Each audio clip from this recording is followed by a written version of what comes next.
guys, John here. It's about 10 o'clock at night when I'm filming this, but it lets me show off all of the lights that Hillary and I worked so hard on. But as I'm sure you can tell by all these lights, we do celebrate the holidays. Hillary and I specifically celebrate Christmas. I know not everybody does. And I made a video the other day making Christmas cards, and it did pretty well compared to the other videos on my channel. So I wanted to make some more.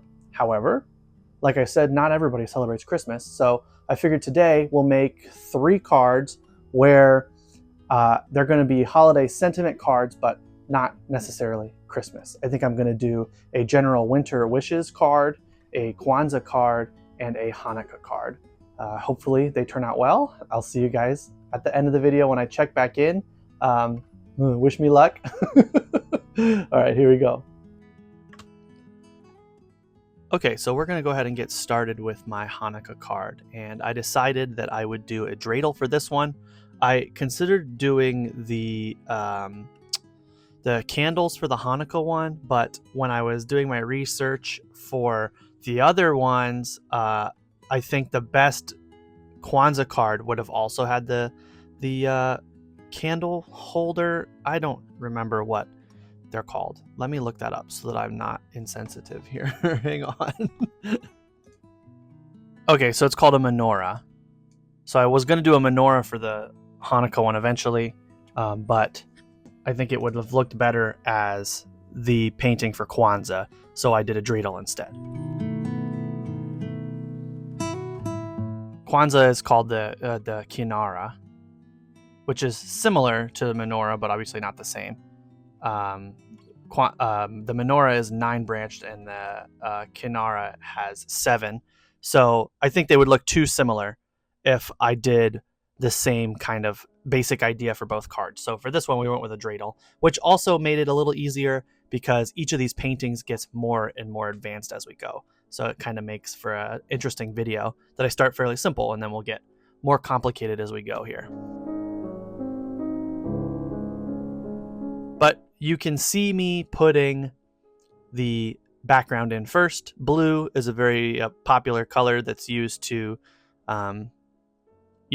denote Hanukkah.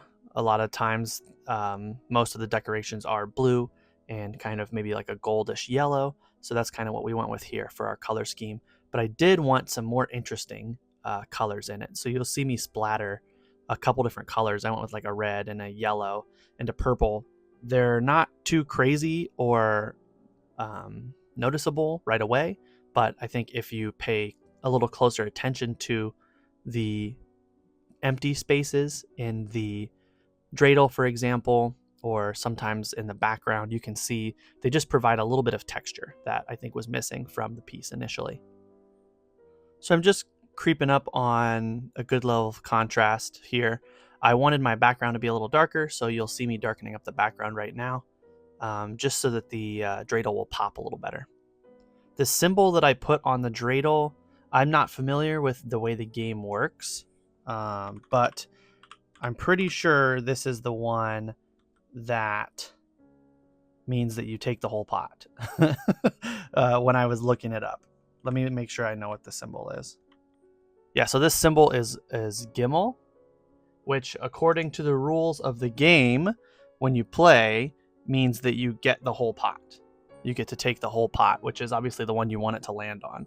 And so that's kind of what I went with here. And you can see me now penciling in my sentiment. I went with Happy Hanukkah here. Pretty standard way that people use these greetings. Happy Hanukkah is a pretty common one. So that's what I went with. And same as I always do when I hand letter, I am pushing harder on my pen when I'm making any kind of stroke downward, and any stroke upward, I am taking a lot of pressure off so I get a nice thin line.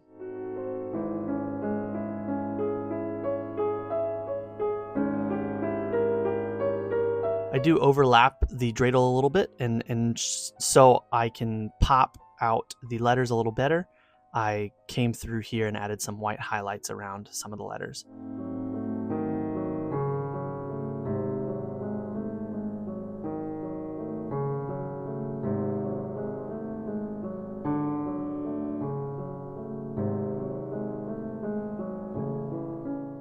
So we're moving on to the next one. This one is for Kwanzaa. Like I said, this guy is the one that I made the candles for.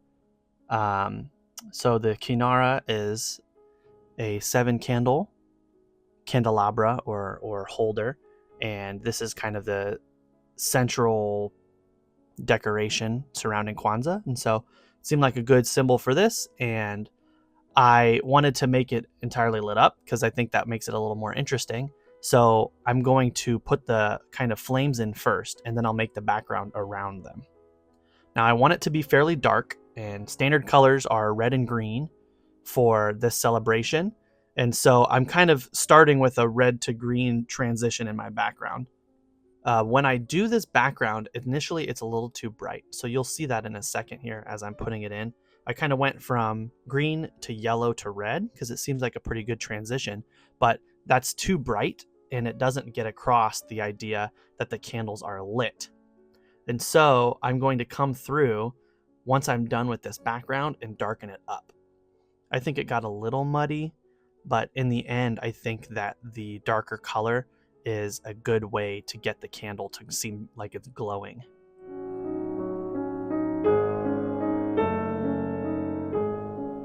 So you can see the darker I make the background, the brighter the candles will seem to be lit. And so I'm just going to kind of creep up on a value that I am a fan of.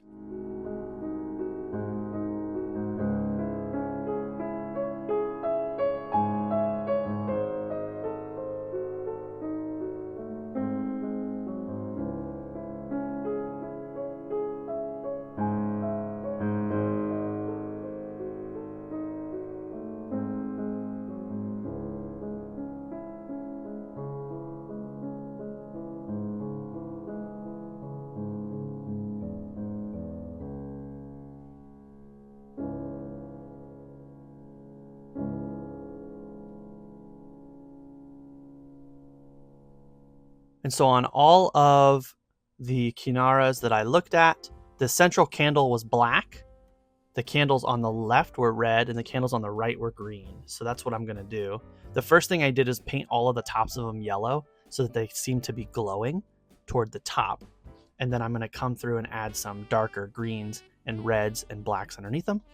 And now we can come through and apply some of our pen details, kind of to delineate some of the things that need to be done so. And you can see me tilt it to the side here to make my life a little bit easier.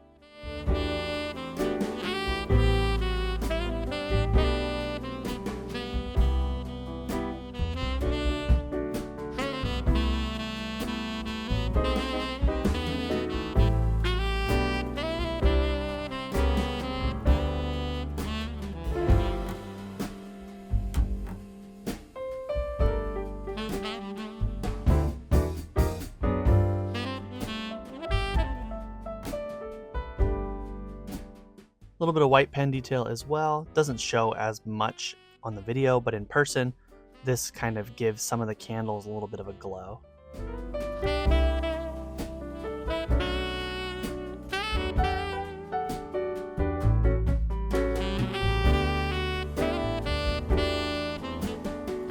And so now I'm going to start my lettering here.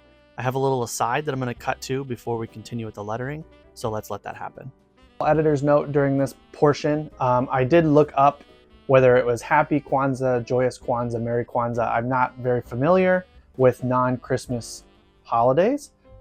Winter holidays, it's just always what I've celebrated, and the Florida education system doesn't do a very good job of teaching us about all those other various cultures, unfortunately. But per my research, it seems that Happy and Joyous Kwanzaa seem to be kind of the most common two, and it says joyous is a more traditional way to say it, and so that's what I went with. If that's wrong, I apologize. That's just what Google told me. Like I said, I don't know a ton about them, but it was a nice experience kind of getting to look up some of these traditions and seeing kind of where they're stemming from and what all they mean, which is really neat. But yeah, we'll continue. We're going with Joyous Kwanzaa for this. So because the background is dark, I'm going to go ahead and use white letters. And so I'm not going to get as much line weight variance with this pen because it's not a brush pen. So what I'm going to do instead is add kind of a drop shadow underneath it. It's not going to be as heavily varied in line weight, but you can see that that shadow will give it a little more definition.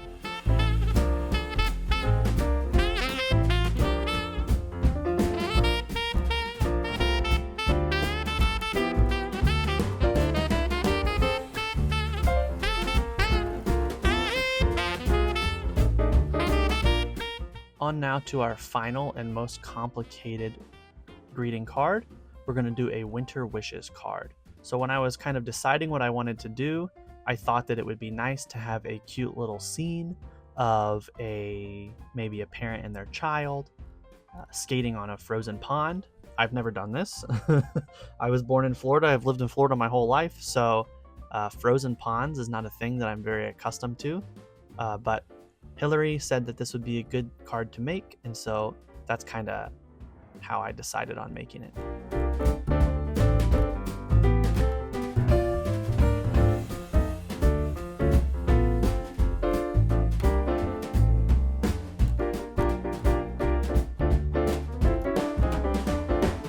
So I'm only going to use 3 colors here. I'm using kind of a dark blue, a yellow ochre kind of color, and then a bit of a red. I might put in slight additions of like a slightly brighter blue for the sky or things like that, but for the most part I just use these 3 colors.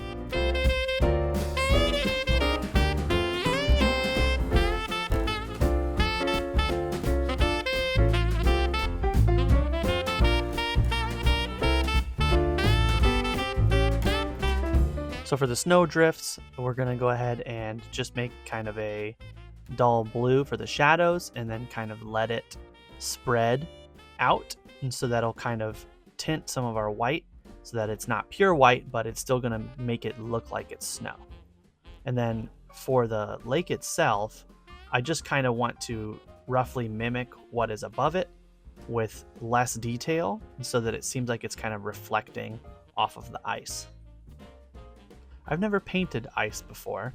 It's not something that I usually add in my paintings. A lot of times I'm doing animals, and most animals aren't made of ice. So this is kind of a fun little challenge for me to try to learn how to get this effect across without, making everything muddy and difficult and hard to read. We're going to also do some trees that have limited leaves. I've got some evergreens in there. We're also going to do, I think deciduous is the name of the trees that lose their leaves in the winter.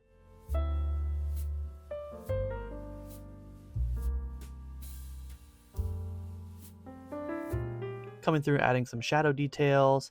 I think I'm also going to add some indications of a few leaves that are left on some of these trees in a second here. And I also want to darken up this silhouette in the front. So now I'm just kind of at the detailing phase.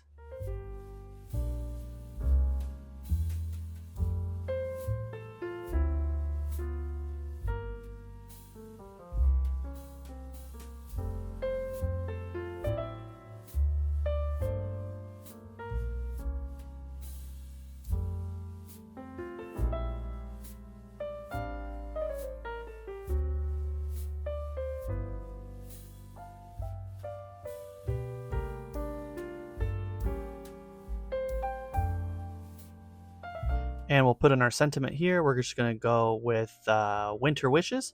That seems pretty standard. It's not denominational at all, which I kind of like. Not everybody celebrates Christmas or Kwanzaa or Hanukkah or any other holiday. Sometimes you just want to send a card for somebody who just enjoys the winter. So here's our 3 cards. I'm gonna tomorrow take some better photos and videos of them, but I want to finish this outro here so I can kind of have the main idea of the video finished. So we'll show one at a time once again in order that I did them.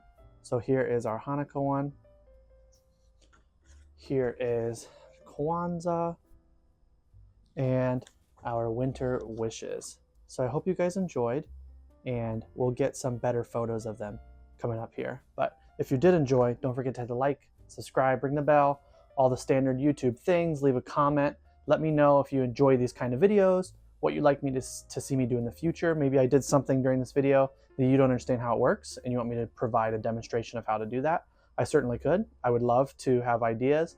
Helps me to not have to come up with every single video, and it helps you guys to learn some of my techniques. So once again, thank you so much for watching, and we'll see you guys in the next one.